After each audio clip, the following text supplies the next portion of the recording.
Empires rise, empires fall.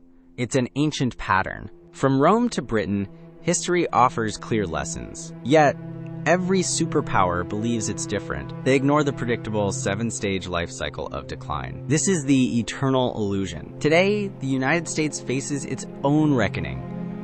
Imperial overstretch is a key factor. The U.S. maintains over 750 military bases globally, across more than 80 countries, many in nations where wars ended decades ago. This global footprint costs over $150 billion annually. Meanwhile, domestic manufacturing struggles. Factories cut jobs, production shrinks. Manufacturing construction declined in 2025 and 2026. This hits a terminal productive capacity floor. Then came the 2026 Suez Moment. Geopolitical flashpoints exposed hollowed-out hegemony. January 2026, the U.S. launched a military operation in Venezuela. President Maduro was captured. The U.S. began seizing Venezuelan oil tankers in late 2025. Venezuela condemned it as international piracy. The U.S. aimed to secure Venezuela's vast oil reserves. Simultaneously, the Greenland resource dispute intensified. Trump sought to annex Greenland for its critical minerals, threatening military force and tariffs. These flashpoints exposed a hollowed-out hegemony. The financialization trap also deepens. A shift from production-based to money management empire. Wealth is extracted, not created. AI-driven finance and digital assets dominate. Markets are always on, driven by events. This creates a fragile, speculative system. The illusion of eternal power persists. America faces a trillion-dollar math trap. In 2026, interest payments hit $1 trillion annually. This cost now rivals defense and education spending combined. It's a debt-interest death loop, borrowing to pay old debt.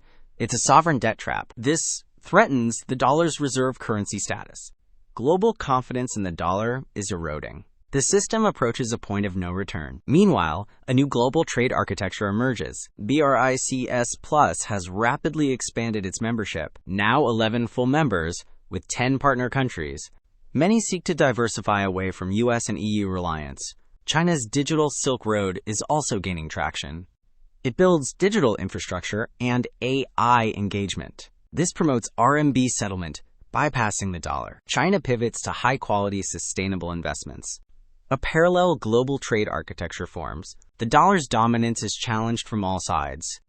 But internal fragmentation also accelerates decline. Hyperpolarization tears societies apart. Institutional distrust reaches critical levels. This is a symptom of elite overproduction. Peter Turchin's theory explains this phenomenon. Too many educated, ambitious people for too few elite positions. This fuels resentment and social instability. Disgruntled counter-elites emerge. They challenge the existing order, leading to internal fragmentation and decay.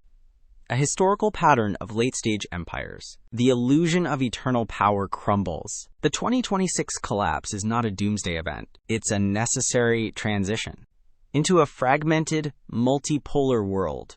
Power diffuses among several nations and blocs.